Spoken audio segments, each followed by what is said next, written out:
세계보건기구 WHO 홈페이지에는 하루에 필요한 단백질 섭취량이 명시되어 있습니다. 기준은 내 체중 1kg당 0.8g이에요. 계산이 조금 복잡하니까요. 그냥 0.2g 정도를 보너스로 더해서 설명드릴게요. 예를 들어 내 몸무게가 60kg이라면 하루에 필요한 단백질은 약 60g 정도가 되는 거죠. 그 정도만 먹으면 충분합니다. 하지만 회식 자리에 가면 이야기가 달라집니다. 예를 들어 그날 단백질을 100g이나 먹었다면 기준보다 무려 40g을 초과한 거죠. 그런데 많은 한국 사람들은 이렇게 말합니다. 단백질은 많이 먹어도 괜찮아. 남은 건 내일 쓸 수 있으니까. 과연 그럴까요? 실제로는 그렇지 않습니다. 초과된 단백질은 몸에 저장되지 않고 소변으로 다 빠져나갑니다. 그래서 그런 날은 소변이 평소보다 더 누렇고 거품이 많이 나오는 경우가 있어요. 심하면 단백뇨로 이어질 수도 있습니다. 그런데 우리나라 사람들은 고기만 보면 눈빛이 달라지죠. 회식에 고기가 빠지면 뭔가 허전하고 꼭 있어야 할 메뉴처럼 여겨져요. 그렇다고 고기를 먹지 말자는 얘기는 아닙니다. 고기는 당연히 먹어야죠. 다만 매일 적당량을 나누어 먹는 것이 좋습니다. 문제는 한 번에 너무 많이 먹는 습관이에요. 밥이나 떡, 국수, 빵 같은 탄수화물은 위에 머무는 시간이 약 2시간 정도입니다. 하지만 고기는 소화 속도가 느려요. 위에서 훨씬 오래 머물게 됩니다. 그래서 예전 어르신들이 고기 먹어봐 든든하다라고 하셨죠.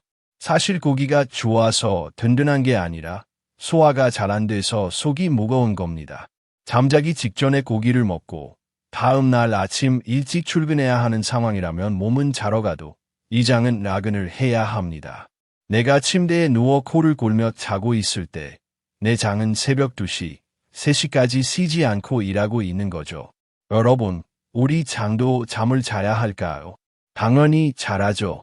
장기들도 쉬어야 건강을 유지할 수 있는 겁니다. 그러니까 교수님이 말씀하신 요지는 고기를 아예 먹지 말라는 게 아닙니다. 고기를 먹되 과하게 먹지 말고 무엇보다도 장기도 쉬는 시간이 필요하다는 거예요. 영양분도 너무 많이 섭취하면 몸에 해로울 수 있고 저장되기도 하지만 독소로 변할 수도 있다는 겁니다. 입으로 들어가는 모든 것이 약이 될 수도 있고 독이 될 수도 있습니다. 요즘 세대는 안타깝게도 대부분 독이 되는 선택을 더 많이 하고 있어요. 물론 고기를 구워 먹으면 정말 맛있습니다. 사실 쌀밥만 먹는 것보다 구운 고기가 훨씬 맛있죠. 그런데 문제는 고기가 조금만 타도 그 부분에는 유해물질이 생깁니다. 그 탄 부분을 잘라서 저희 연구실에 가져와 분석해보면 벤조피렌이라는 1군 발암물질이 검출됩니다. 1군이라는 건 무슨 뜻이냐면 그 물질이 식도를 지나가며 점막에 접촉하면 100% 암세포가 생긴다는 뜻이에요. 그렇습니다. 무조건이에요. 아니, 나도 고기 많이 먹었는데 괜찮던데 라고 말하는 분들 계시죠.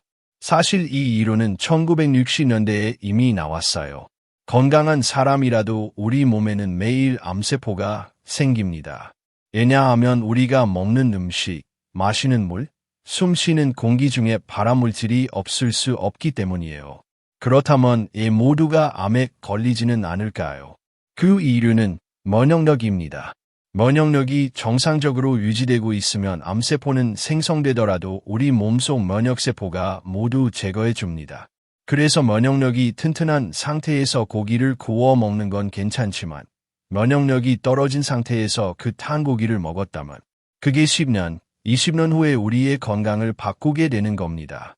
이게 참 무서운 이야기지만 교수님께서 말씀하신 것처럼 결국 중요한 건 적당한 양을 먹고 충분한 수분을 섭취하고 차가운 음식은 피하고 장내 유익균을 늘리는 것입니다. 차가운 것도 무조건 먹지 말라는 건 아니지만 이런 원리를 아는 것이 중요하죠. 우리 몸이 정상적으로 작동하려면 항상 체온이 36.5도 근처를 유지해야 합니다. 체온이 낮아지면 소화효소나 면역 기능이 떨어지고 몸의 균형이 무너지기 시작해요. 그래서 차가운 음식도 적당히, 너무 자주 섭취하지 않는 것이 중요합니다. 이제 이런 예를 들어볼게요. 추운 겨울날, 화장실에서 소변을 보고 나면 어떤가요? 몸이 부르르 떨리죠. 왜 떨리는지 아세요? 우리 몸속의 따뜻한 소변이 밖으로 나가면서 체온이 떨어지기 때문이에요. 체온이 떨어지면 몸은 스스로 이를 회복하려고 애쓰죠. 그런데 체온을 다시 올릴 수 있는 유일한 방법은 운동입니다. 그래서 몸이 알아서 순간적으로 근육을 떨게 만들어 열을 발생시켜요. 그러니까 우리가 떨고 있는 건 몸이 스스로 체온을 높이기 위한 자연스러운 반응인 거죠. 이렇게 몸이 열심히 일하고 있는 상황에서 한국 사람들은 종종 추운 날에도 아이스 아메리카노를 마십니다. 이른바 얼죽아, 얼어 죽어도 아이스 아메리카노를 마시는 세대죠. 이 이야기를 들으면 특히 젊은 여성분들은 깜짝 놀랄 수도 있어요.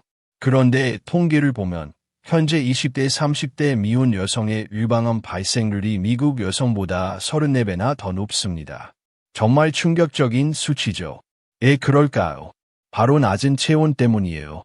체온이 떨어지면 면역력도 함께 떨어지고 면역력이 약해지면 감기부터 각종 질병까지 쉽게 찾아옵니다. 모든 질병의 시작은 결국 면역력 저하에서 비롯되니까요. 그래서 이 방송을 보고 있는 20대, 30대 여성분들은 몸을 따뜻하게 유지하는 것에 조금 더 관심을 가져야 합니다. 또한 장 건강에 대해서도 이야기를 했었죠. 장내 건강을 좌우하는 건 미생물입니다. 우리 장 안에는 유익균, 유해균, 그리고 박쥐처럼 상황에 따라 유익도 유해도 될 수 있는 중간균이 있는데요. 이 중간균이 약 70%를 차지합니다. 중요한 건 유익균이 조금만 많아지면 이 70%의 중간균들이 유익균 편에 서서 장 건강이 급격히 좋아지고요. 반대로 유해균이 조금만 많아지면 그 중간균들도 유해균 편으로 돌아서면서 장이 나빠지는 거예요. 그렇다면 내 장이 건강한지 아닌지를 어떻게 알 수 있을까요? 아주 간단한 지표가 있어요. 첫째, 변비나 설사가 너무 잦거나 극심하다면 문제가 있다는 신호입니다. 둘째, 방귀 냄새나 대변 냄새가 너무 지독하다면 이것도 경고입니다. 이건 무슨 의미냐면 내가 먹은 음식이 장 안에서 부패하고 있다는 거예요. 음식이 부패하면서 독소가 생기고 결국 면역력을 떨어뜨리게 되는 거죠. 이렇게 되면 당연히 몸에 여러 문제가 생길 수밖에 없습니다. 그렇다면 장내 유익균을 어떻게 늘릴 수 있을까요? 밖에서 유익균을 넣어주는 방법이 있겠죠. 그래서 많은 사람들이 유산균, 즉 프로바이오틱스를 복용합니다. 그런데 여기에도 함정이 있어요. 지금 우리가 시중에서 사서 먹는 대부분의 유산균 제품은 우유를 기반으로 만들어졌기 때문에 온도가 조금만 올라가도 쉽게 죽어버립니다. 게다가 이 유산균이 장까지 가려면 먼저 위장을 통과해야 하는데 이는 pH 2의 강한 산성 환경입니다.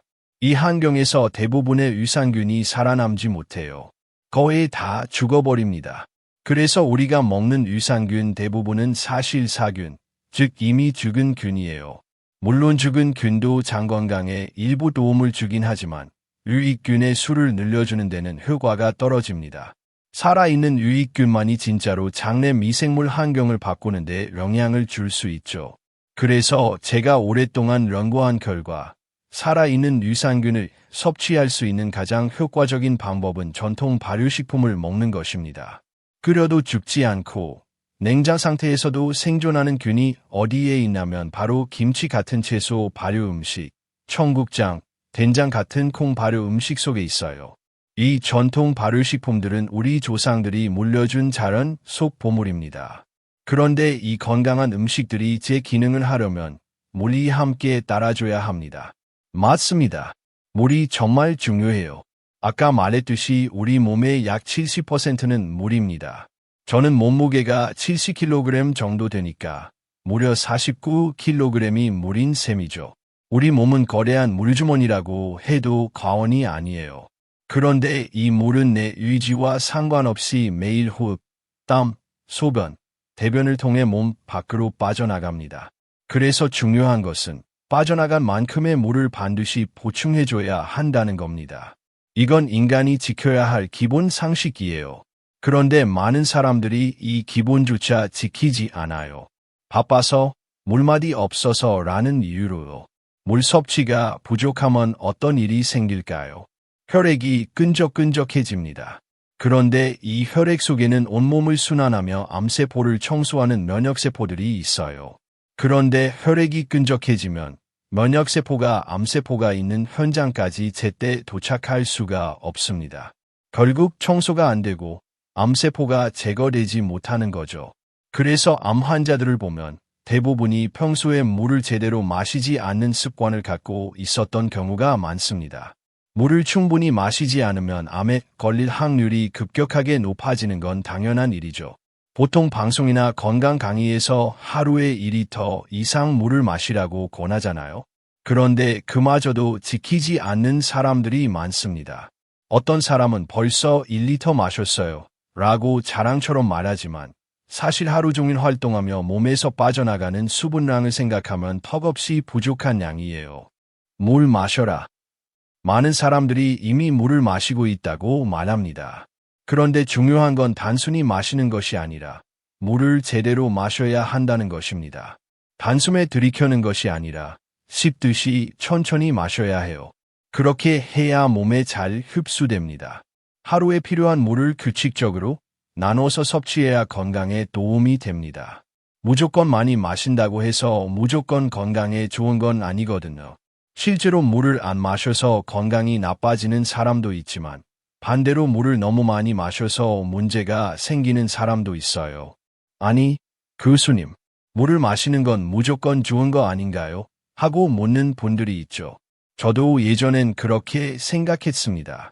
하루에 2리터 이상 마시면서 무병장수를 꿈꾼다는 이야기를 많이 들었으니까요. 그런데 우리가 섭취하는 물은 단지 컵에 담긴 물만이 아닙니다. 음식 속에도 물이 포함되어 있어요. 예를 들어 여름철에 수박 먹을 때 생각해 보세요.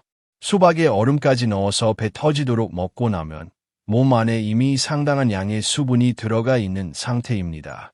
그런데 물을 마셔야 한다는 말을 듣고 억지로 또 물을 들이킵니다.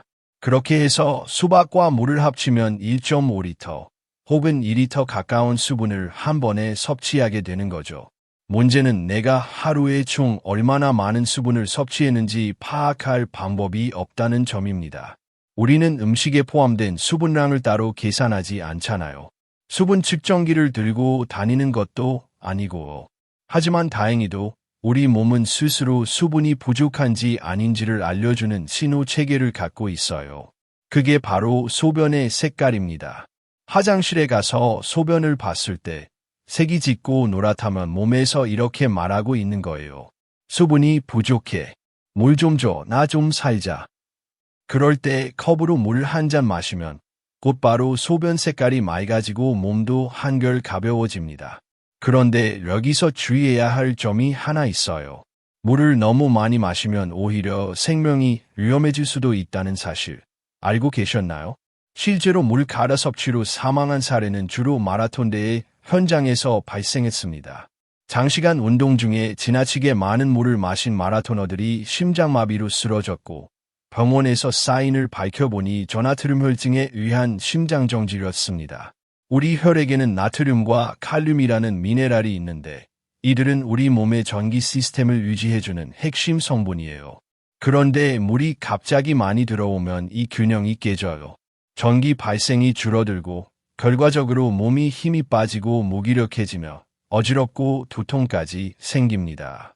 만약 이런 상태가 장기화되면 심장이 정상적으로 전기를 받아야 뛰는데 전기 공급이 안 돼서 심장 정지가 일어나는 거예요. 겉으로 보기엔 건강해 보였던 사람이 밤사이 조용히 세상을 떠나는 경우가 바로 이와 같은 원인일 수도 있습니다. 문제는 이러한 저나트륨 혈증이 점점 증가하는 추세라는 겁니다. 왜 그럴까요? 그 이유는 잘못된 건강 상식 3가지 때문입니다. 첫째, 물을 많이 마실수록 건강에 좋다는 믿음입니다. 하루에 2리터는 기본이고 어떤 분들은 3리터, 4리터까지 마셔야 한다며 물통을 들고 다니죠. 심지어 차나 음료까지 포함해서요. 둘째, 채소와 과일이 좋다는 이유로 과하게 섭취하는 경우입니다. 물론 채소와 과일은 건강에 좋습니다. 하지만 이들 속에 다량으로 포함된 칼륨이 문제예요. 칼륨은 체내 전해질 균형을 깨뜨릴 수 있어요. 사실 주식동물을 기르는 목동들도 소나 앙에게 반드시 소금을 함께 줍니다. 그만큼 균형이 중요하다는 거죠. 셋째, 저염식이 무조건 건강에 좋다는 착각입니다. 저염식을 실천하는 건 물론 좋습니다. 하지만 우리 몸은 본래 0.9%의 소금물로 유지되고 있습니다. 땀, 소변, 대변을 통해 나트륨이 계속 빠져나가는데 이를 보충해주지 않으면 결국 전해질 균형이 무너집니다. 많은 분들이 저염식을 건강식이라고 오해하는 이유는 정부와 언론에서 별표 전통 발효 음식이 짜다 별표는 이유로 수십 년 동안 소금을 줄이자는 캠페인을 해왔기 때문입니다. 그래서 모든 음식은 짜면 나쁘다는 인식이 퍼졌죠. 하지만 고염식을 하던 사람들에게는 저염식이 도움이 될 수 있지만 기본적으로 우리 몸에는 일정량의 소금이 반드시 필요합니다. 그리고 이 부분을 간과하면 수분을 많이 섭취하더라도 몸이 힘을 잃고 심장에 무리가 오며 심각한 건강 문제로 이어질 수 있습니다. 결국 중요한 건 모든 것이 별표 균형 별표이라는 거예요. 물도, 소금도, 칼륨도, 단백질도 너무 적어도 안 되고 너무 많아도 안 됩니다.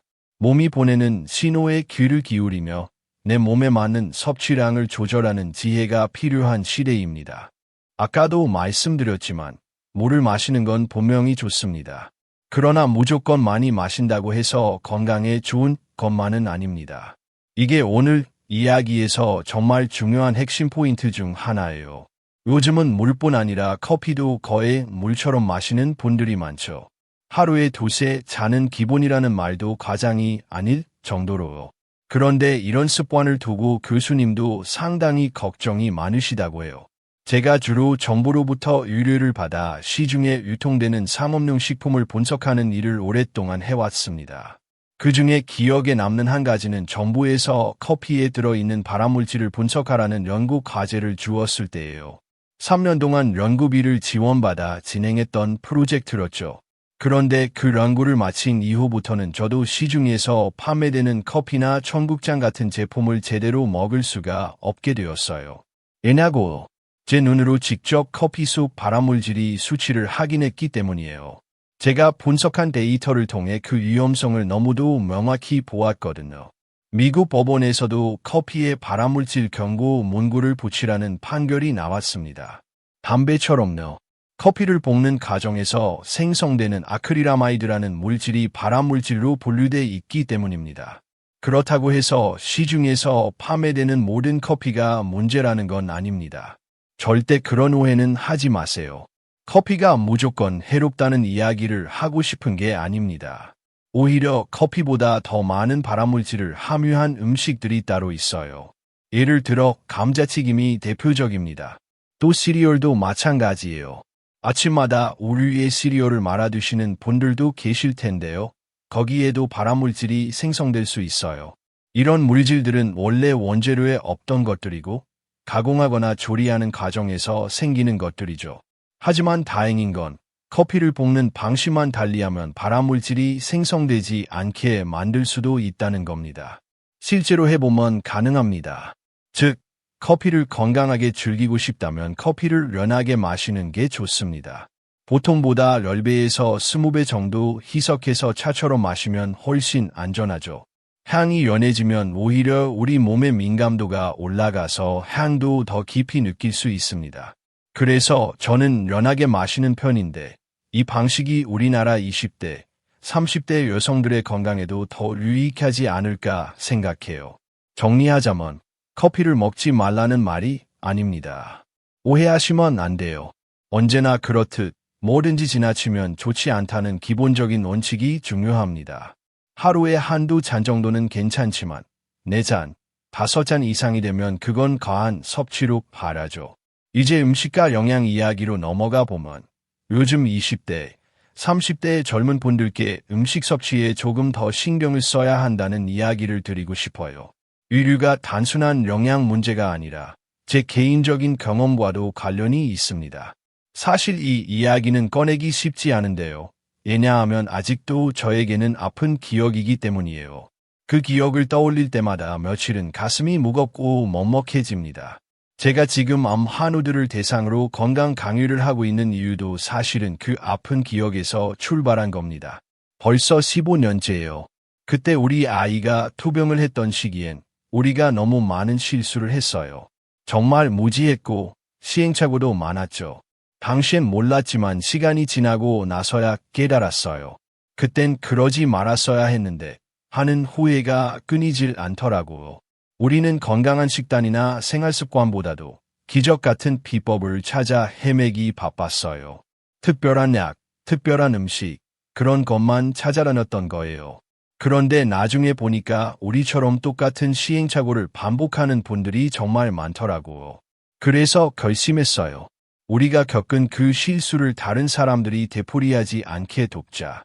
그래서 2010년 7월부터 지금까지 암 환우들을 위한 무료 강의를 시작하게 된 거죠. 그 강의에서는 단순히 이론이나 과학적인 정보만 전달하는 게 아닙니다. 제가 직접 경험하고 부딪히고 후회하고 깨달은 것들을 전하고 있어요.